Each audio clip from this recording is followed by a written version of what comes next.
I love my new intro. I really do. Thank you, Jayme CheeseSlice on the ones and twos. I am your host, Craig Pasta Jardula. Hopefully, some of you were with us for the Colonel Karen Kwiatkowski interview. It was amazing, as always. I love the fact that I've been able to meet some of the most amazing people in this business and have these conversations. Our next guest, I consider him to be also amazing. He's definitely a mentor, a friend, a Goomba.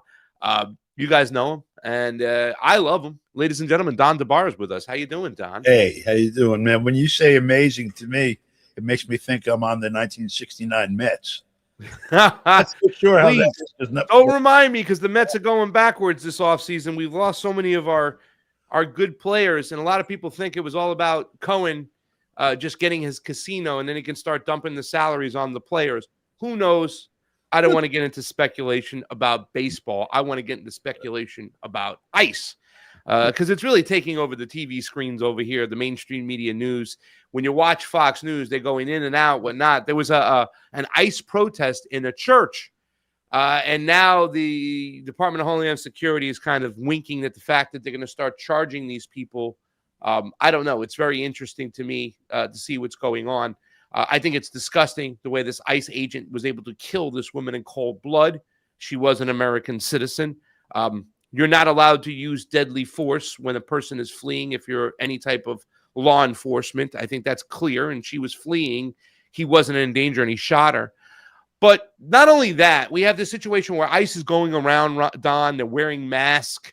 Unlawful searches and seizures are popping up the way they're, detaining people illegally. If they're doing all these things illegally, I know you're not an ex-police officer and you're not a constitutional law lawyer, but is there anything they're doing? Is there any argument for legality in what ICE is doing? Or is everything they're doing, they're operating illegally in your mind? As an activist, how do you approach this, and what are your thoughts?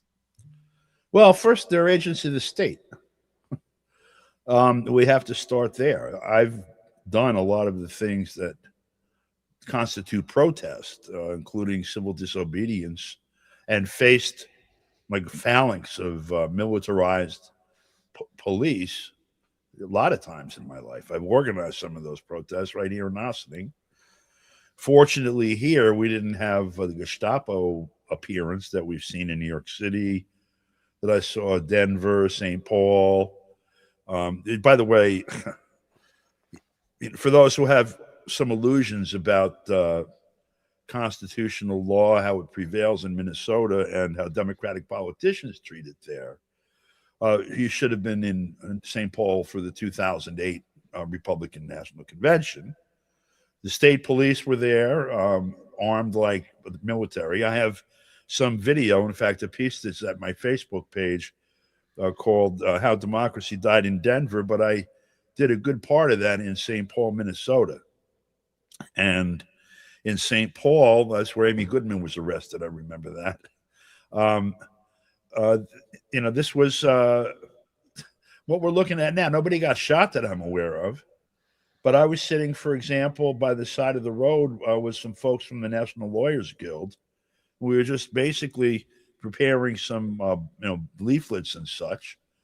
And a guard dog police car and a couple of militarized state police, okay? So we're talking about Democratic governors, police officers, came up on us as if we were building bombs.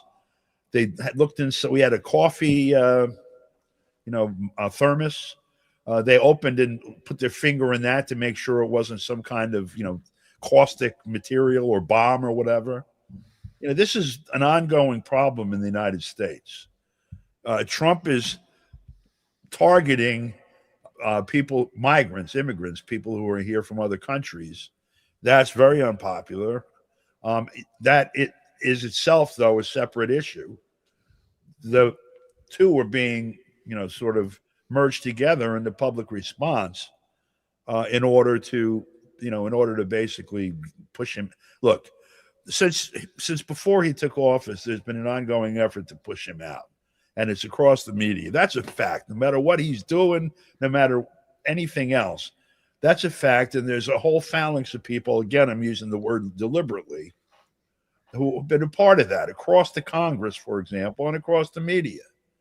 And so when these things were happening in 2008 and in 2012 and in 2016, I was in Philadelphia for the Democratic National Convention, and the Philadelphia police were like that too.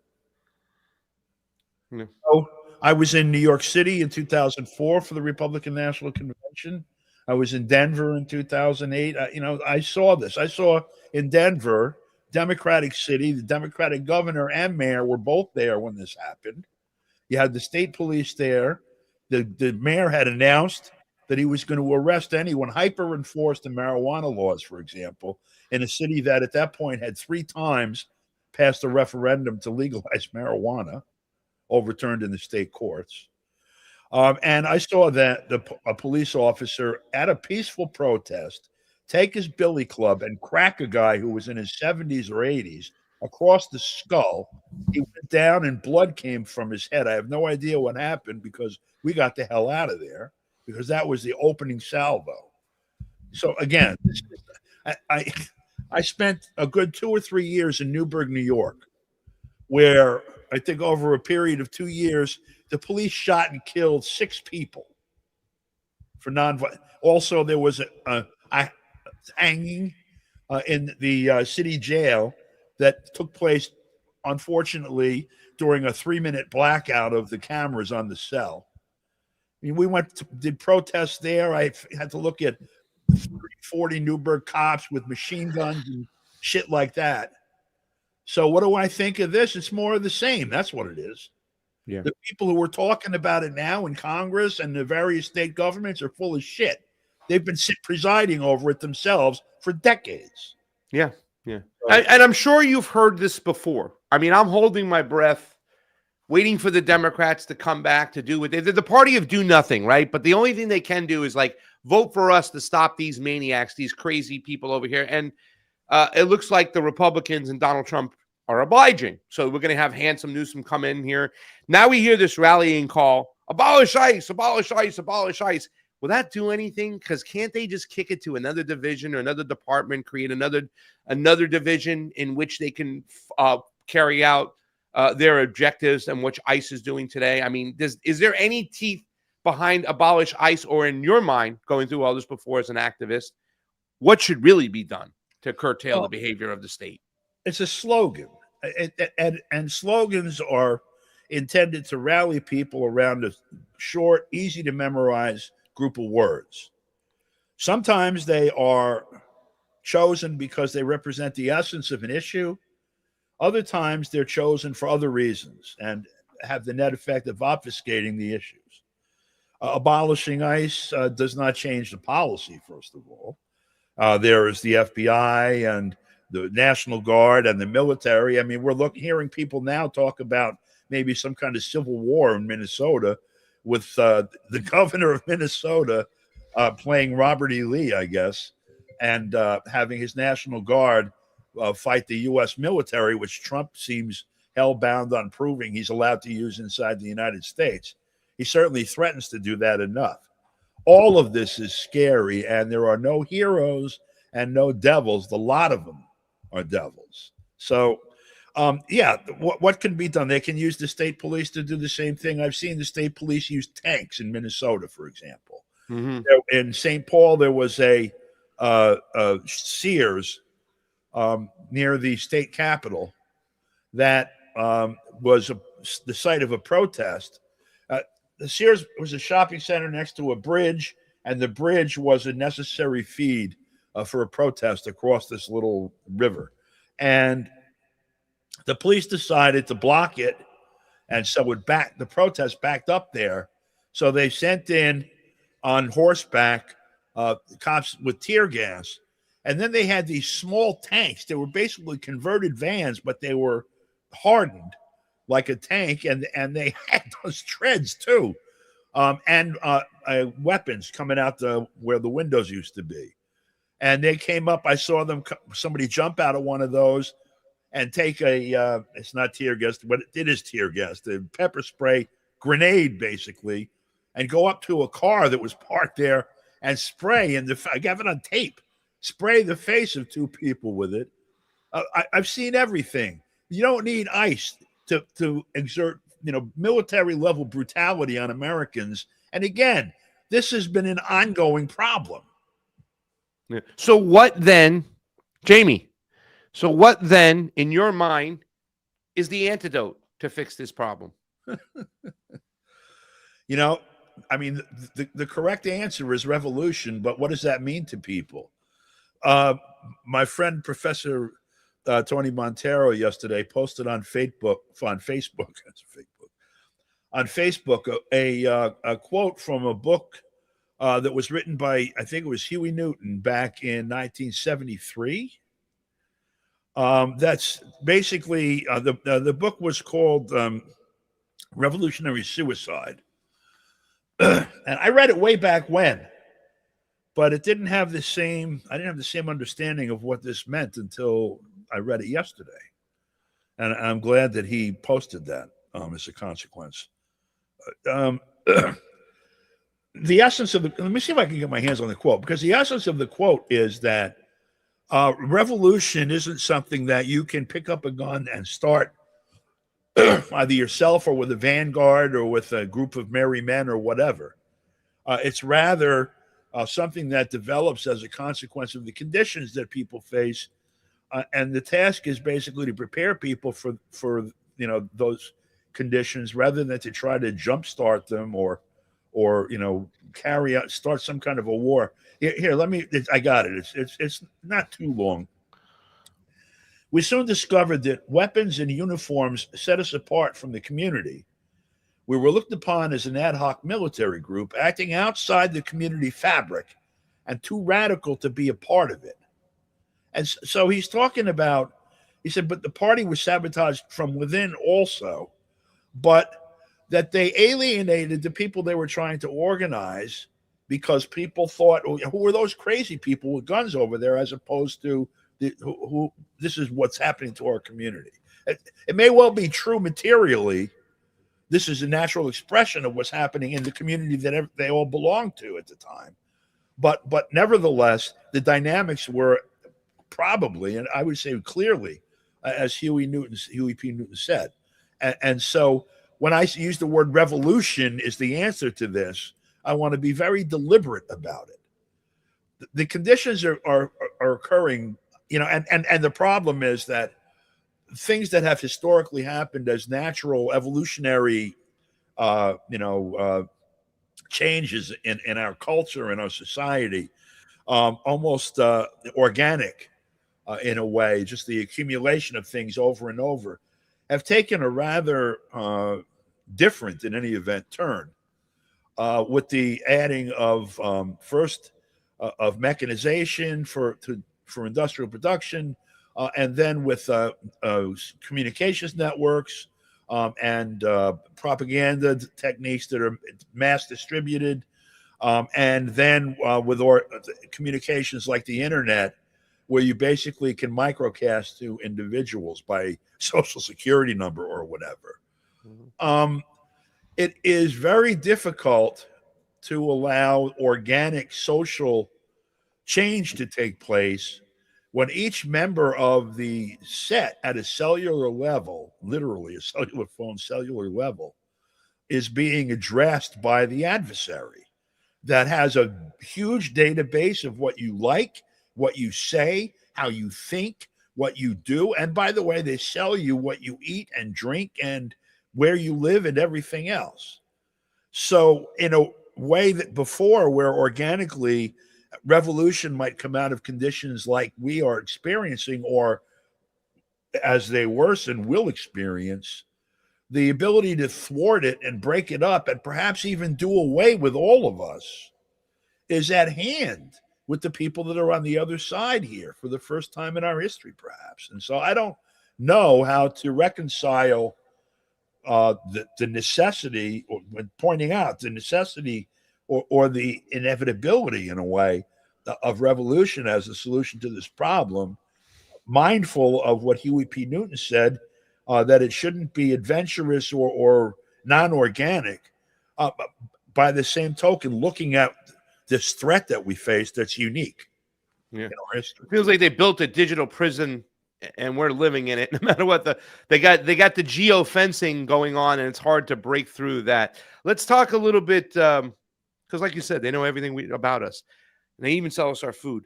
Let's talk a little bit about Iran, right?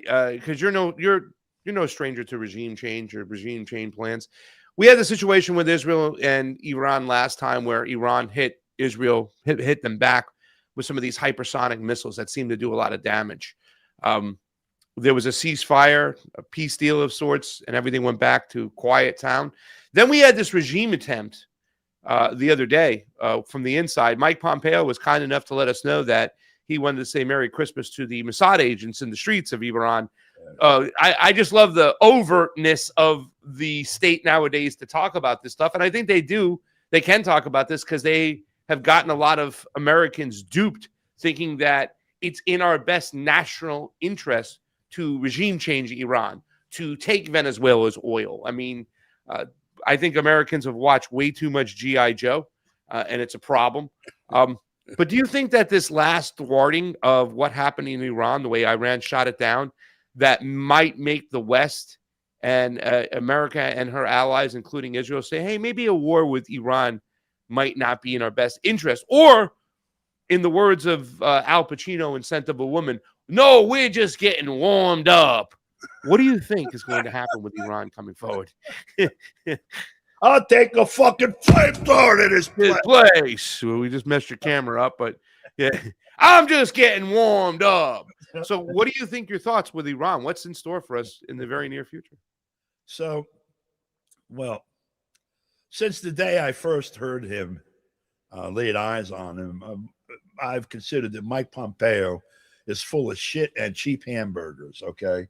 And now he's just full of shit. He has excreted the cheap hamburgers, apparently. I don't know what drug he's using, but whatever. Nevertheless, that rings true. He's just stating the obvious by, the United States is the principal.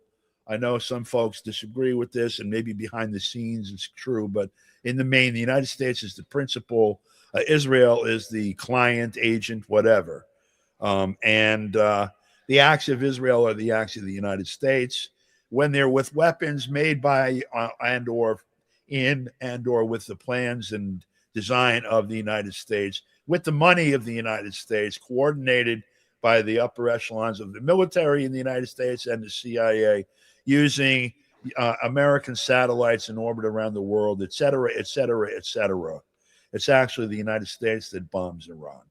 It's been the United States that has been starving the Iranian economy since the revolution in 1979.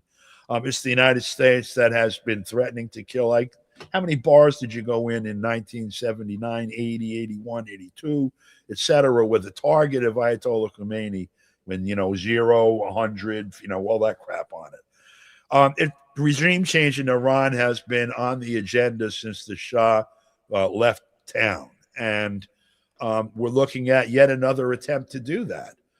I think that the fact that Russia and China are at a different level of development in terms of their ability to provide weaponry and a lot of other soft power tools, certainly, than we've seen previously, that this may, and that they apparently have expressed concern over some attack on Iran, that perhaps this might be avoided yet again. I remember back in, I think, 2005, 2006, when the list that General What's-His-Face had put together of countries that we were going to invade, I remember people then saying that, well, Iran is next, because we had done everything except, I think, Libya and Syria at that point. And they were, clearly underway. They were already targeted. So and I think that it was interesting to see Iran defend itself against the Israeli attack. I think it's also an interesting change in the environment that I think people there understand. Iran will drop some of its missiles inside Israel if it's facing an existential threat, in process.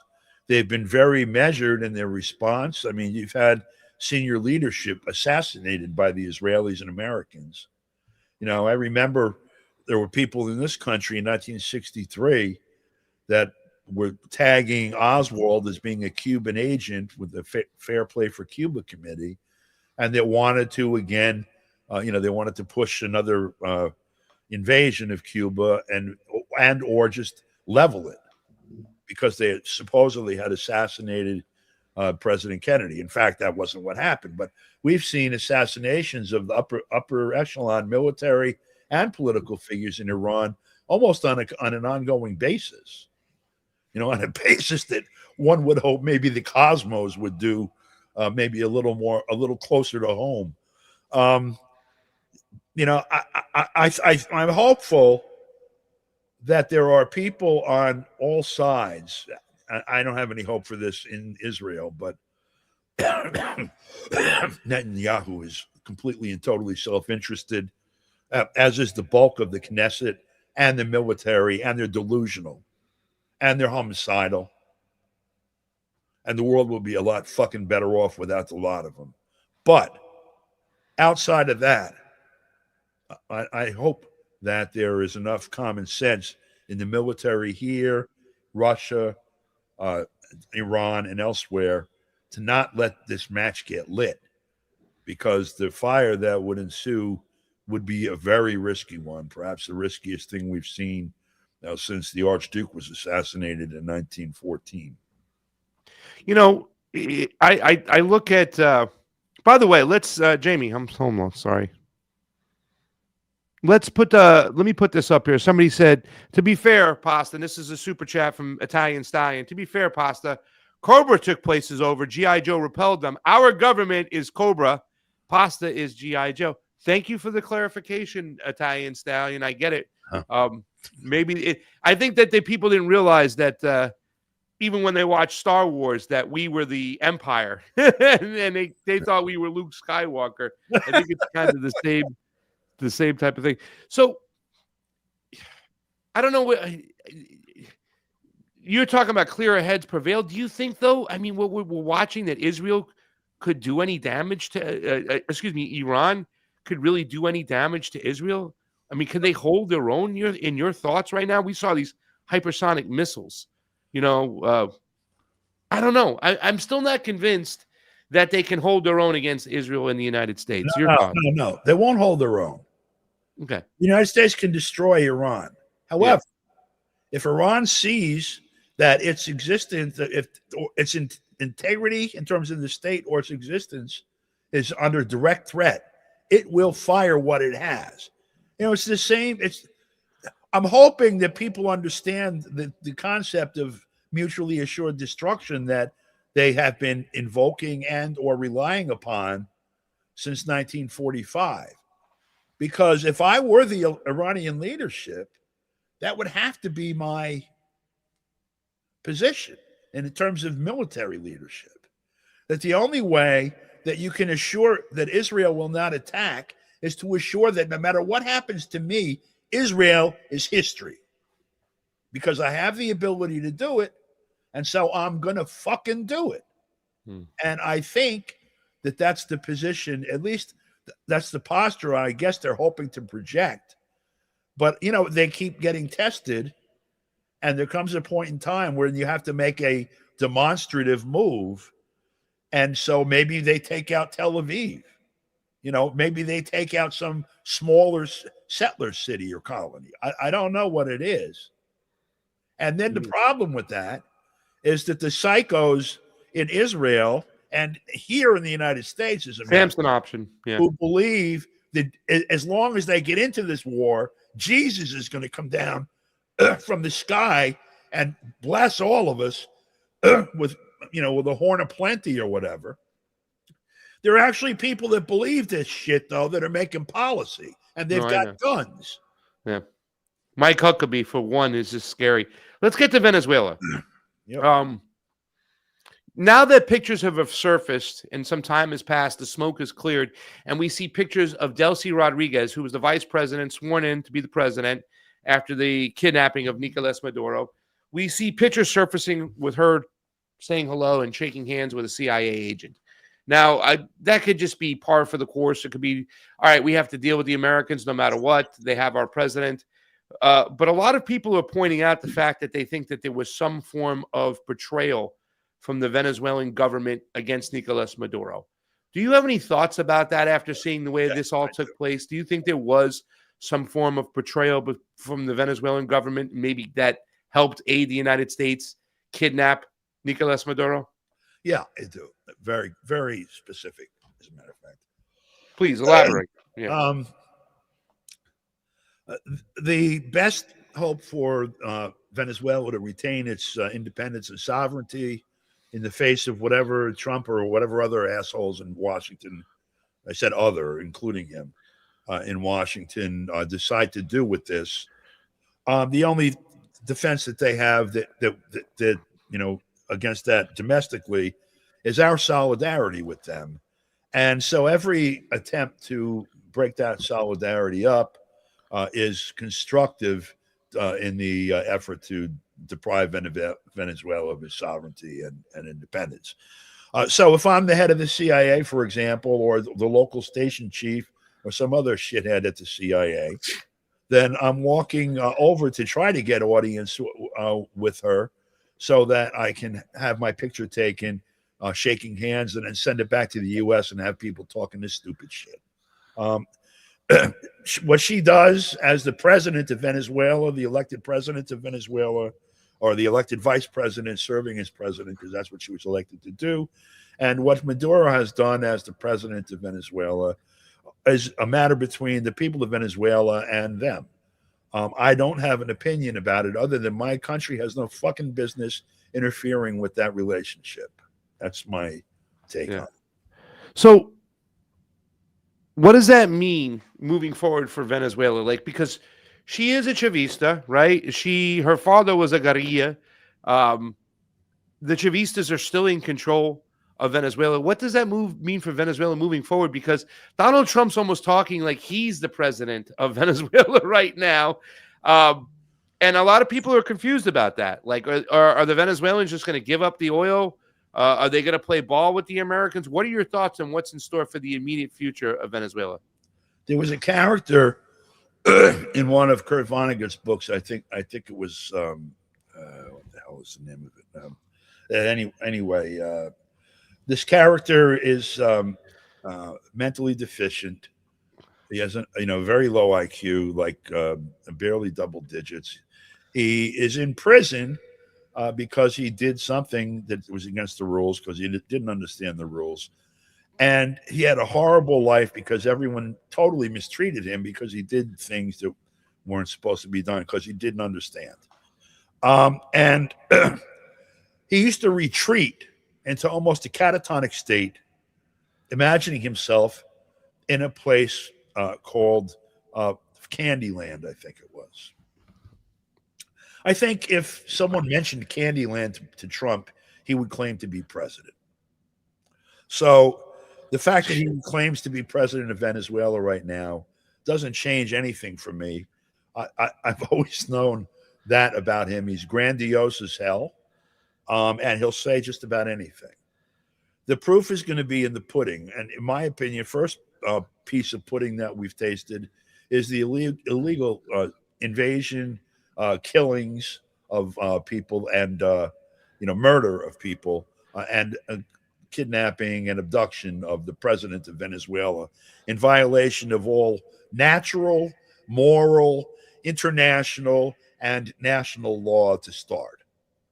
That is, when someone comes to court with clean hands, that's the smudge that's on his hands as we begin this adventure.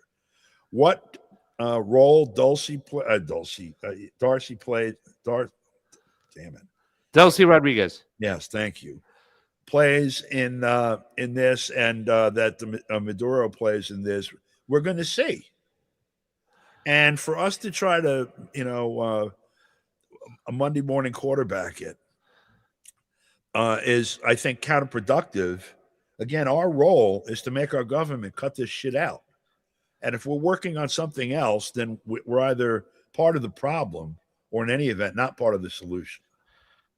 Don Debar, thank you so much for joining us today. That's all the questions I have for you. I'm sure we're going to see you sometime in the near future. And thanks for helping out last week with some of those interviews with Gerard. I really do appreciate it.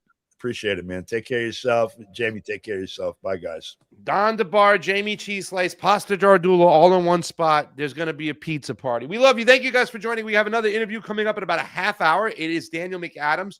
So come back, join us for the last interview of the day. Then later on, I'll be doing the Homeless Left with Matt Weinglass. So I got a loaded day, but I want to thank you all. All the links down below are to help us out, are in there. And it's running on the bottom of the screen. We appreciate any help. And I want to thank you to Italian Stallion for sending a super chat over there. It's been a while since I got one of those. Thank you, and thank you all. And we'll see you back in about a half hour.